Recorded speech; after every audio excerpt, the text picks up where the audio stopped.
নেমুর পাতা, লেবুটা, পুরা এই বস্তু মানে তোমার সদায় ভালো বস্তু বলা যায় আল্লাহ নামাজ মসজিদে যে বস্তু করে দিয়া আল্লাহ নামাজ খান বস্তু কিন্তু আল্লাহ নামাজ আগে দিও আমি বস্তু নামা বস্তু আল্লাহ নামাজ বেয়া বেয়া হিনা নামা বস্তু করেছে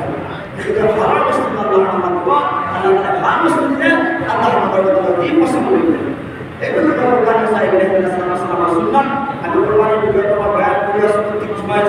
আপনারা কোরবানি ভিডিও জানা করে কোরবানি নিয়ম নীতি সকলে আমি জানো কেনেকৈ কৰিব লাগে কি কৰিব লাগে আমি সকলোৱে জানো এই সব নিয়মৰ মাধ্যমত আমি কোৰবানিখিনি আদায় কৰিম কোৰবানি আদায় কৰাৰ পূৰ্বে আমি সকলোৱে ঈদ আৰু ঈদুল ফিতৰ আৰু ঈদুল আযহা মুছলমানৰ কাৰণে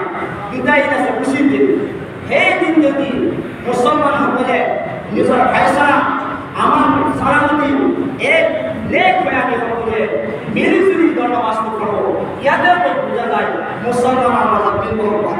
ঈদৰ নামাজটোৱে জামাতে আমাক দেখাই দিয়ে মিল মহব্বত শান্তি সম্প্ৰীতি আমাৰ মাজত এক নেক ঈদৰ দিনাখন আমি কাৰো প্ৰতি বেয়া ভাৱনা ৰাখিব নালাগে কাৰো প্ৰতি ঘিণ ভাৱনা ৰাখিব লাগে কাৰোবাৰ লগত যদি কিবা বেয়া ভাবিছিলে আজি মাফ কৰি ক্ষমা বিচাৰিব লাগে ঈদৰ দিনাখন সকলো মুছলমানে নিজৰ নিজৰ কিছুমান ভুলৰ কাৰণে হওক বা বেলেগৰ ভুলৰ কাৰণে হওক মানুহৰ মাজত এটা বিতৰ্ক হয় মাত বোল নাথাকে এনেকুৱা হৈ যায় ঘৰত হওক সমাজত হওক সংসাৰত হওক সেইটোকে ঈদৰ দিনাখন কমচে কম মা বাবাৰ হাতত ধৰি ভৰিত ধৰি ক্ষমা বিচাৰিব লাগে আৰু মা বাবাকো বহুত ডাঙৰ ডাঙৰ হৈ কওঁ মা বাবাকো বহুত দুখ দিওঁ কিন্তু ঈদৰ দিনাখন কমচে কম ডাঙৰ দি ভৰিত ধৰি মুছলিম কৰিব নালাগে সেইটো নিচিনা আব্বাজান মোৰ ভুল হৈছিলে মই ক্ষমা কৰিব ভাইজান মোৰ ভুল হৈছিলে আপুনি মাফ কৰিব আল্লাহ তাআলাই কয় যদি ঈদৰ দিনাখন খুশিৰ দিনাখন ভাল দিনাখন শ্ৰেষ্ঠ দিনাখন বান্দা যদি ক্ষমা প্ৰাৰ্থনা বিচাৰে আল্লাহ তাআলাই সেইজন ব্যক্তিৰ ভুল দিনাখন মাফ কৰি আল্লাহ কিন্তু আজি আমি